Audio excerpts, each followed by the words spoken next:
Lectura comentada de la Biblia.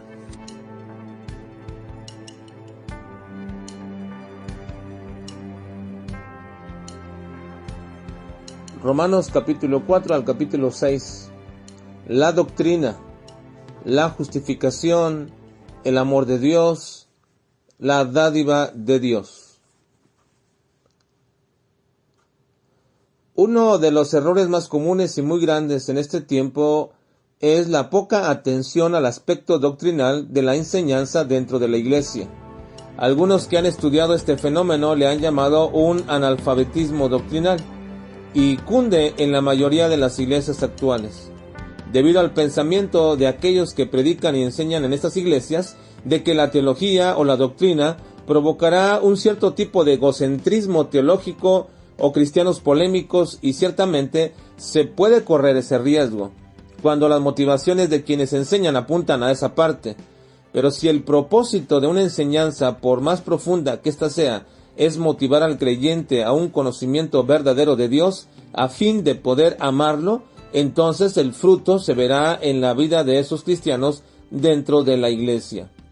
Ahora, por otro lado, también tenemos aquellos que nos comparten la idea de que enseñar demasiada doctrina o teología es algo perjudicial para la iglesia, porque dicen que esto hace a los creyentes de la iglesia gente impráctica, poco esforzada y con poco deseo de compartir el evangelio, pues solo quieren compartir su conocimiento con otros creyentes, enseñar una clase pero no evangelizar, predicar profundamente para la mente pero no para mover los sentimientos ni el corazón.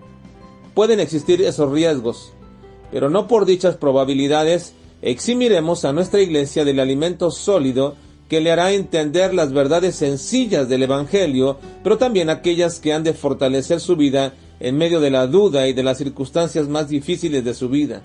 Por esto creo que todo cristiano debe mirar el libro de Romanos como un manual instructor de doctrina y va a ir asimilando como una materia diaria y necesaria para su vida espiritual.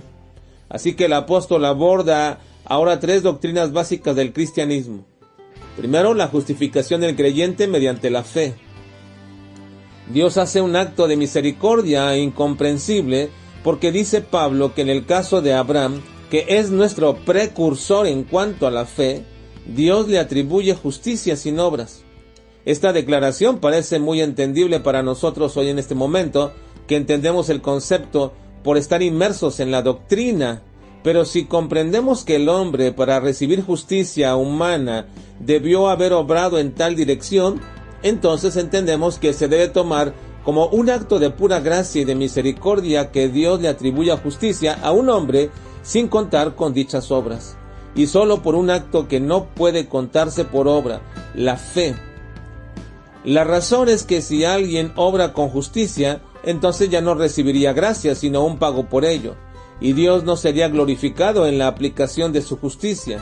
Pero nos dice que Abraham glorificó a Dios por este acto de misericordia. Hablando de Abraham dice, sino que se fortaleció en fe dando gloria a Dios, y esto le fue contado por justicia. Y no solo a él, sino a todos los que creemos en el que le levantó a Jesucristo de los muertos, nos dice el apóstol Pablo, y que por cierto recibió como señal de esa justificación la circuncisión, para que todos sus descendientes con la misma señal siguieran las pisadas de Abraham a este respecto, pero de igual forma los que no son circuncidados, ya que Abraham creyó sin ser circuncidado antes. Así que tanto los unos como los otros podemos ser justificados por gracia, por la misericordia de nuestro Dios. Pablo pasa a otro aspecto doctrinal y dice que la manifestación más grande del amor de Dios es Jesucristo.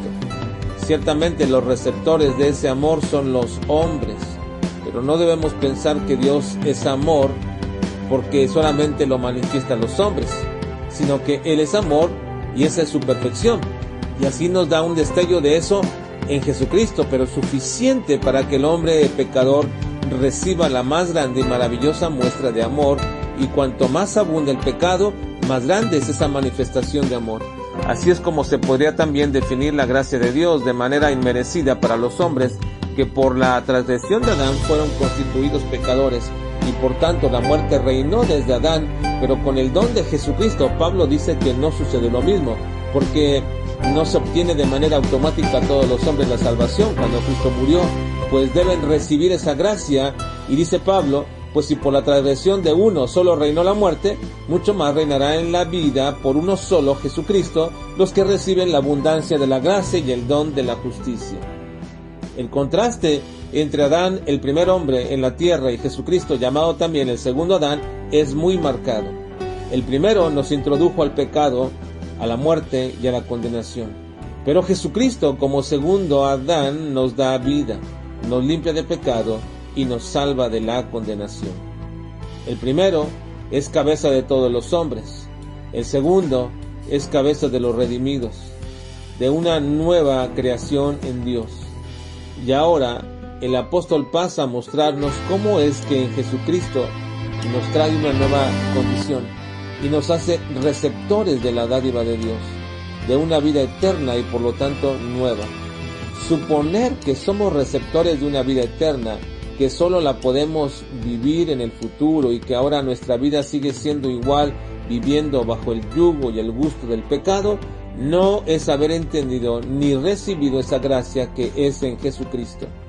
El capítulo 6, que termina con el texto, porque la paga del pecado es muerte, mas la dádiva de Dios es vida eterna en Cristo Jesús, Señor nuestro, es el colofón de toda una enseñanza acerca de la vida nueva de una persona que ha sido justificada y que ha recibido la gracia de Dios, y comienza con una pregunta de Pablo: ¿perseveraremos en el pecado? Y responde él mismo: de ninguna manera. Un verdadero creyente no puede vivir bajo el deseo y la dirección de una vida esclavizada al pecado. Ha sido liberado para ser siervo de la justicia y con ello glorificar al que lo ha libertado del pecado y su condenación. Y es que es imposible decir que exista un creyente cuya guía sea la carne y que su naturaleza pecaminosa sea la que le gobierne, porque un verdadero creyente puede tener una lucha con ella y algunas veces perder, pero no puede ser la naturaleza reinante. De otra forma, no ha nacido de nuevo, aún sigue viviendo según la carne. Esta doctrina la explicará más adelante el apóstol Pablo, pero para muchos es más fácil aceptar que se puede ser cristiano y a la vez vivir en la carne, y hasta se le ha dado un calificativo tan engañoso como la misma persona a la que se le llama cristianos carnales. ¿Pero en realidad son cristianos? Bueno, eso es algo que contestará el apóstol en los siguientes capítulos.